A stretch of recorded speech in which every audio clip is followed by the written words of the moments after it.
How's it going, everyone? Cubeologist here, and as you can see today, we're going to be bringing a cube back to life.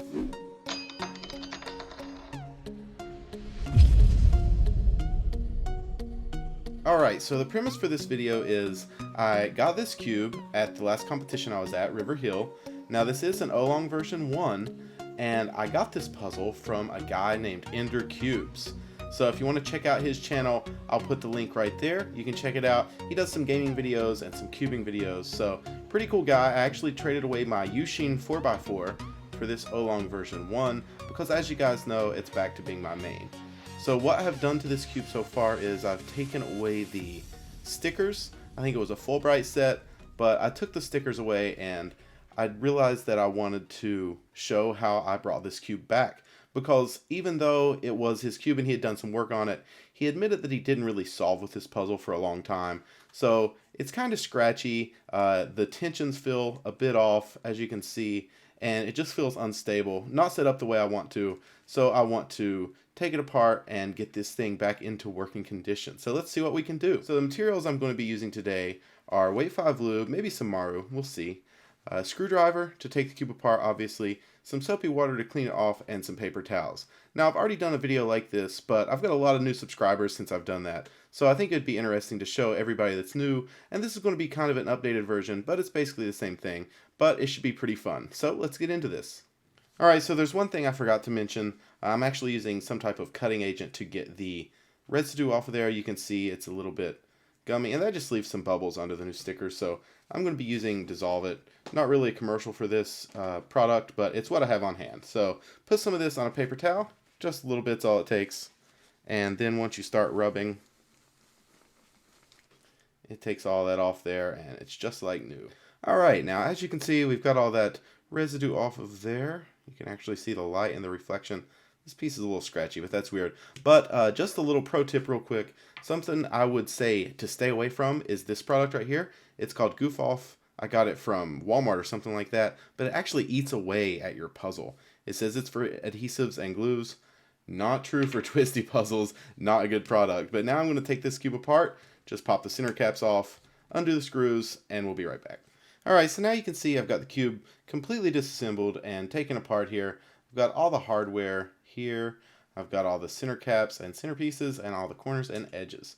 So let me show you what I'm talking about, bringing a cube back to life and what that means. It was bumpy and scratchy, and you could tell there was all kinds of stuff in it. Not any, that doesn't say anything about the previous owner, Ender Cubes. I'm sure he takes care of his puzzles, but he didn't use this. So it's probably sitting on a shelf. He probably set it up once and then left it to sit. Alright, I just wanted to zoom in here to show you what I was talking about. As you can see, there's residue on this. I don't know if it wipes off or not, but you can see that this puzzle has been solved a few times, probably by me, honestly, because I've solved it 50 or 60 times since I brought it home. And it looks like there's actually some grooves made in this puzzle from all the residue that was in it. So what we want to do now is just clean all of these off. So this is where the soapy water comes into play.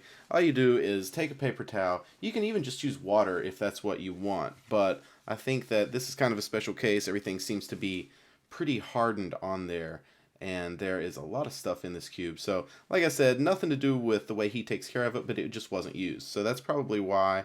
I'm sure he did just fine with setting this cube up. But then when you don't use it and don't maintain it, this is what can happen. So I'm just going to dip a little bit in here and continue to wipe down this puzzle. You can see there's a piece I've cleaned on the left and a piece that I haven't on the right. So definitely makes a difference. So I'm going to clean the rest of these pieces and I'll be right back. Alright, now as you can see, we've polished up these pieces. Make sure you wipe off your hardware too.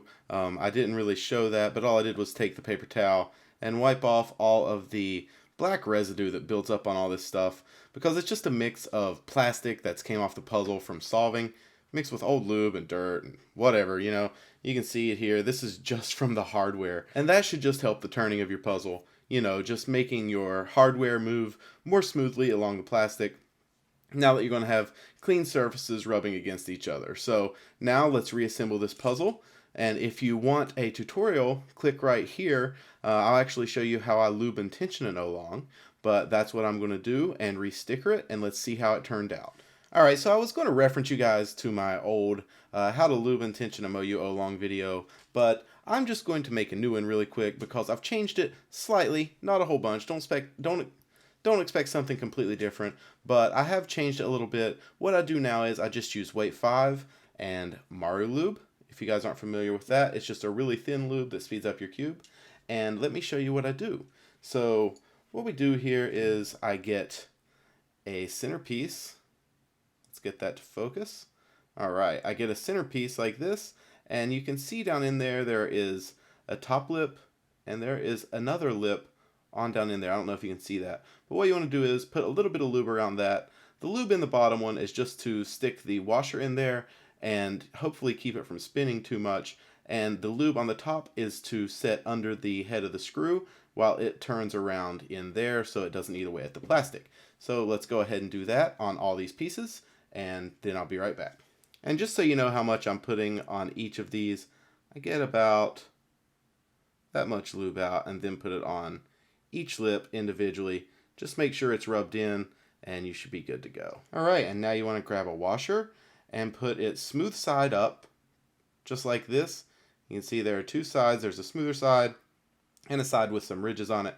So get the smooth side, put it facing up, and I put it right on the tip of the piece on this lube like that. Then I get a centerpiece, and since you've already got lube in there, it should stick, and it sticks right down there on the bottom. Then just put a little bit of lube, just like we did on the last, just about that much. Take it and put it on top of the washer so that the spring can slide around on there really easily. And now go ahead and do that with the other 5 centerpieces. And now take one of your screws. You can see I've got a freshly cleaned one here.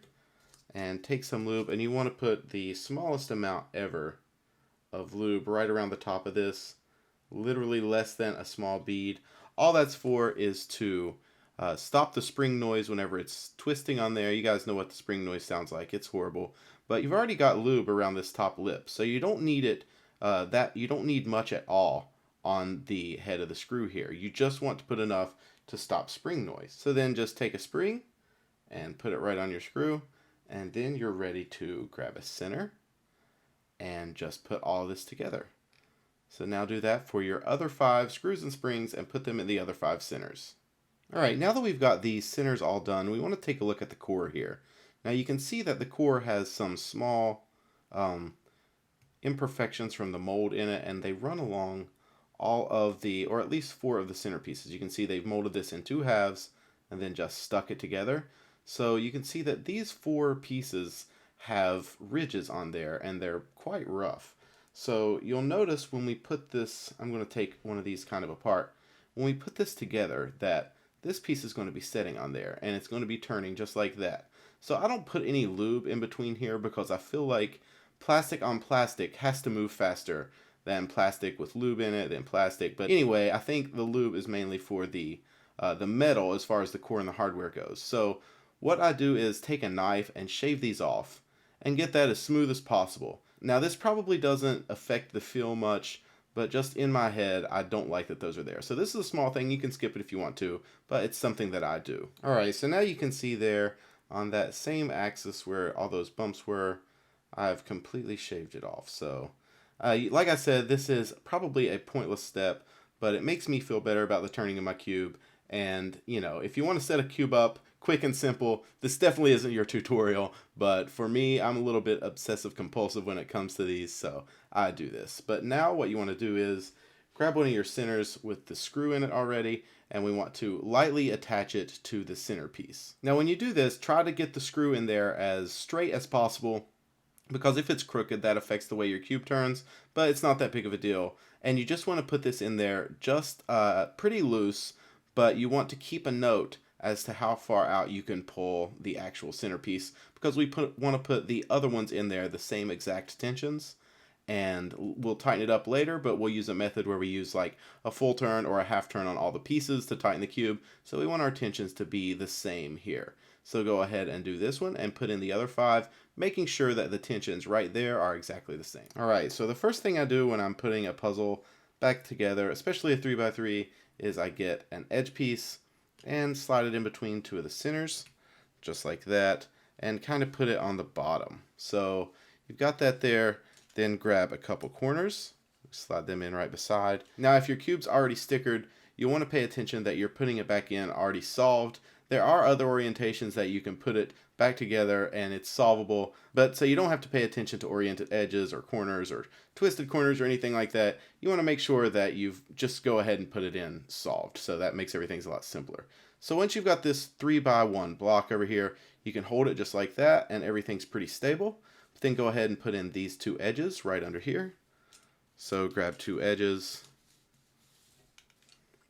and then you can kind of put them in up here and turn it down like that. Then you can do the same on the other side here, just like that. Now you've got a 3x2x1. Go ahead and put this other edge in. You can just twist it down like you did the other two, and then drop these last two corners in. Like that. And now you want to put in 3 edge pieces. So just take an edge and set it in like that, and do 2 more of these. Just like that. Now what I like to do at this point is put on a little bit of lube here. So this, I'm still using my weight 5, and let me zoom in a little for you guys. So you can see here that there's a lot of friction on this face and back here on these tracks. So what I do at this point is I take my weight 5 and I just put the tiniest amount of lube right here.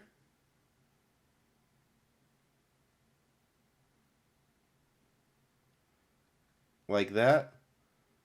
And then I put a little bit down here on the track, just barely.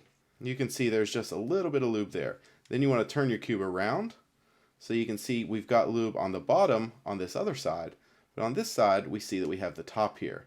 Now you can see where this cube's been worn is all on the piece and right back here. So what I do at this point is take my lube and just put a little bit on the track, just like on the other side, just a tiny amount, and then just a little bit on the piece, right on the inside of the track there.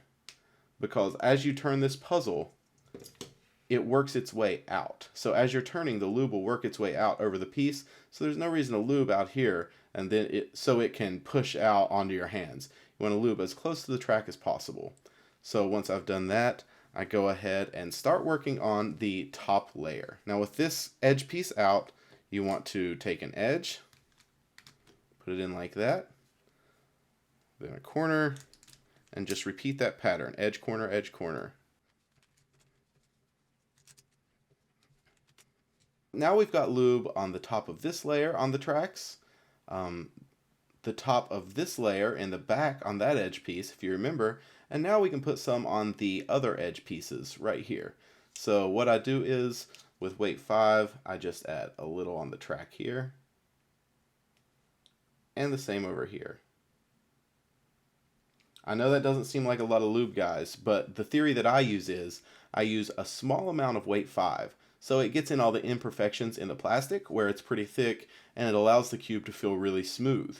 And then after I've broken that in, I use Maru Lube to speed the cube up. So fast and really smooth, and that's what I go for. So now at this point, after you've lubed the puzzle like that, I'm done with the weight 5.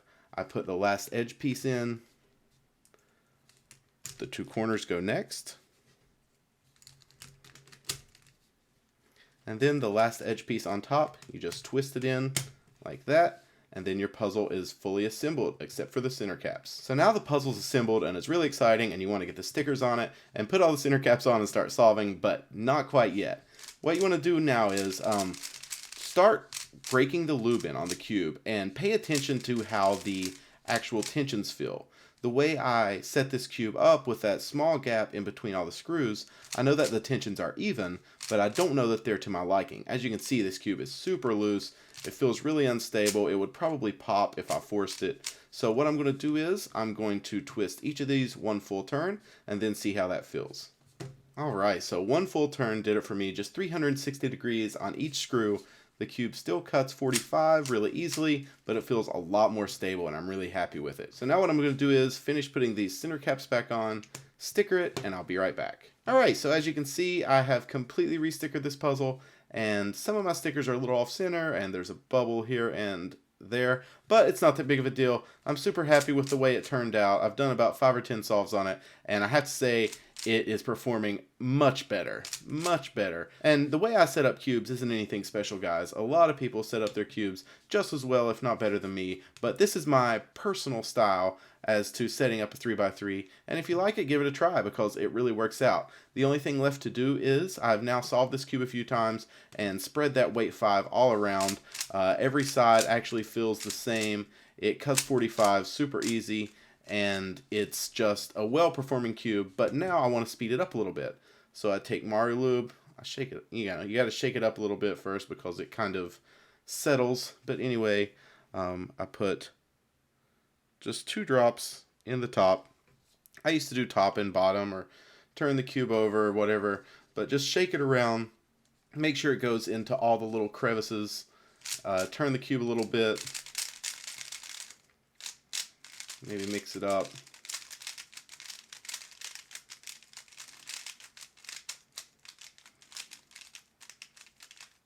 And that should get the cube a little bit quicker. Well, actually a lot quicker.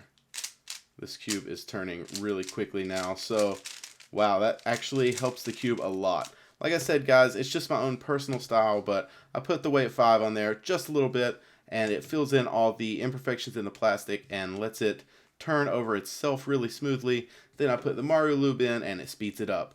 But if you guys use this, let me know. This cube has definitely been brought back to life. I'm definitely going to be using this. Maybe not as my main, but at least as a backup. You guys know I love the AoLong V1. So if you use this, let me know. Let me know how it works out for you. If you enjoyed this and you thought it was helpful or entertaining, give it a thumbs up. I really hope you liked it, and thanks again for watching, guys. You'll hear from me soon, as always. Talk to you later.